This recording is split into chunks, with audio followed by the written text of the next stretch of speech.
The Corvathi Armada stretched across the void like a constellation of death. 300 warships, each the size of a small moon, hung in formation above the disputed colony world of New Terra. Their hulls gleamed with bioluminescent patterns, a display of dominance that had brought 100 civilizations to their knees.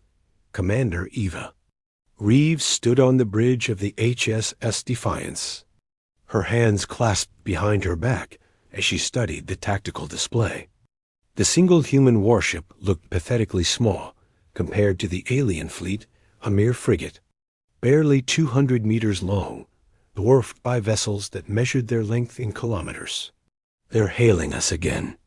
Commander, Lieutenant Oliver Chun, reported from the communication station, his young face tense but focused.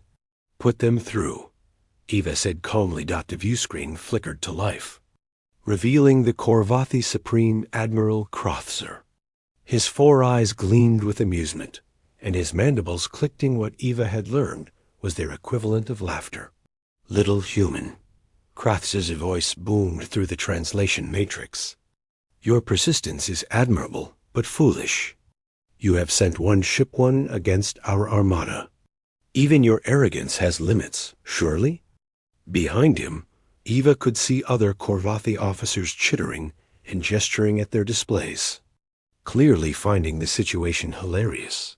"Supreme Admiral," Eva replied, her voice steady, "this is your final warning. Withdraw from New Terra immediately, or face the consequences." The alien bridge erupted in raucous noise. Crothzer's mandibles spread wide in what could only be described as a grin. "Consequences? From a vessel we could crush with our smallest fighter? Your ship carries, 20 missiles? 40? We have shields that have withstood bombardments from entire fleets." He leaned forward, all 4 eyes narrowing. "Tell me, Commander, what makes you believe you can threaten us?"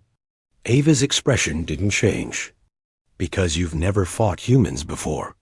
We have conquered species with technology far beyond yours." "We have. You've fought civilizations that follow the same rules you do," Eva interrupted. "Conventional warfare, predictable tactics, energy weapons, and kinetic bombardments." She paused, letting her words sink in. "You've never fought a species that looks at the laws of physics and asks, how can we weaponize that?" Oliver glanced at his commander, seeing the slight smile playing at the corner of her lips. He'd served under Eva Reeves for 3 years and recognized that expression. It was the look she got right before she did something that would end up in the history books. Crothzer's amusement faded slightly. Empty words from a commander who knows she is defeated. "I will give you one opportunity to surrender your vessel and evacuate the colony. Refuse, and we will demonstrate why the Corvathi Empire rules this sector." "I decline," Eva said simply. "Oliver, weapon status?" "The hammer is charged and ready, Commander," Oliver reported, his fingers moving across his console. "Target lock acquired on the flagship." Crothzer's eyes widened. "Target lock? You dare? You wanted to know what makes me confident?" Ava's voice cut through like a blade. "It's simple. While your empire was perfecting shields against energy weapons and armor against kinetic strikes, humanity was asking a different question." She leaned forward. "What happens when you compress a microscopic black hole, suspend it in a magnetic containment field, and fire it at near-light speed?" For the first time, uncertainty flickered across the Supreme Admiral's features. "You're bluffing. Such a weapon is theoretical impossible to control." "Was impossible," Eva corrected. "Oliver, fire the hammer." "Aye, Commander." "Firing now." The Defiance shuddered slightly as the magnetic railgun stretching the entire length of the ship released its payload. To the naked eye, nothing appeared to happen. No brilliant beam of energy, no missile trail, no visible projectile. But on every sensor across the Corvathi fleet, alarms began screaming. the projectile a black hole no larger than a proton, contained within a rapidly decaying magnetic field, crossed the distance between the ships in 1.3 seconds. It struck the flagship's shields, which flared brilliantly for a microsecond before the fundamental force of gravity simply ignored them. The black hole punched through the shields, through the hull, through every deck and bulkhead of the massive vessel. And then the magnetic containment failed. For exactly 0.7 seconds, the black hole existed freely inside the Corvathi flagship. In that fraction of time, it consumed matter exponentially hull plating, atmosphere, equipment, and crew, converting it all into a spiraling accretion disk of superheated plasma. The gravitational forces tore the ship apart from the inside, pulling its massive structure inward toward a point smaller than an atom dot. Then, as quickly as it had begun, the black hole evaporated in a burst of Hawking radiation, leaving nothing but an expanding cloud of ionized particles where a 2-kilometer warship had been moments before. The Corvathi fleet hung in stunned silence. 300 ships, and not one captain could process what they had just witnessed. Their flagship, their most powerful vessel, had simply ceased to exist. Ava's voice cut through the silence. BROADCAST, across every Corvathi frequency. That was a warning shot at 1/10 power. The hammer can fire 15 more times before it needs to recharge. Each shot can be scaled up to 100 times what you just witnessed. She paused, letting the math sink in. That means I can erase every single one of your ships and still have ammunition to spare. She stepped closer to the view screen, her eyes hard as steel. Now let me tell you something about humans, since you seem to think we're just another primitive species to be conquered. We are persistence hunters. We are tool makers. We are the species that looked at fire and invented metallurgy.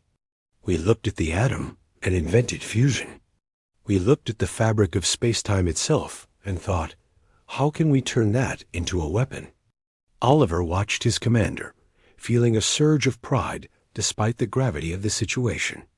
This was humanity's announcement to the galaxy, not as victims or supplicants, but as equals who had earned their place through ingenuity and sheer stubbornness. You have 10 seconds to begin your withdrawal, Eva continued. If even one ship remains in orbit after that time, I will demonstrate what the hammer can do at full power.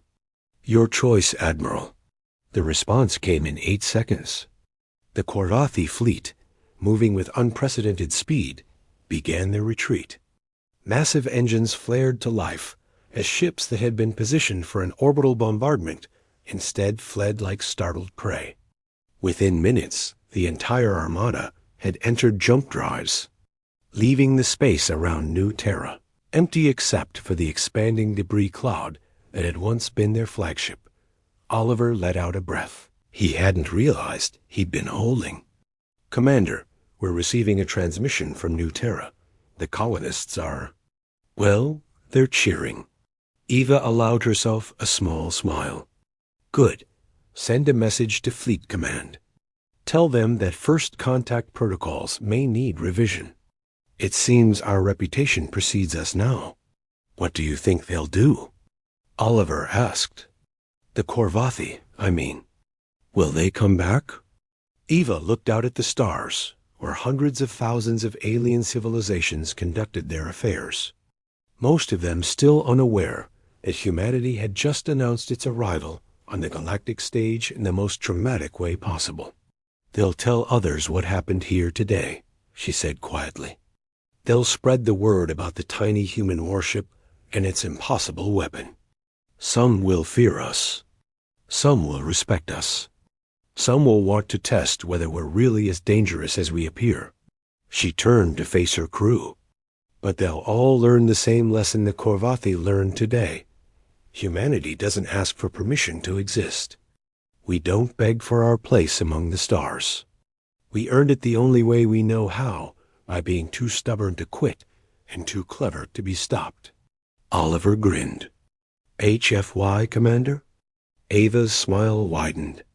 Humanity, F asterisk asterisk asterisk. Yeah, Lieutenant. Set course for Earth. I have a feeling we're going to be very busy in the days ahead. As the HSS Defiance turned away from New Terra, its impossible weapon still humming with residual energy, the galaxy took notice. Humanity had arrived, and the old empires would never be the same again.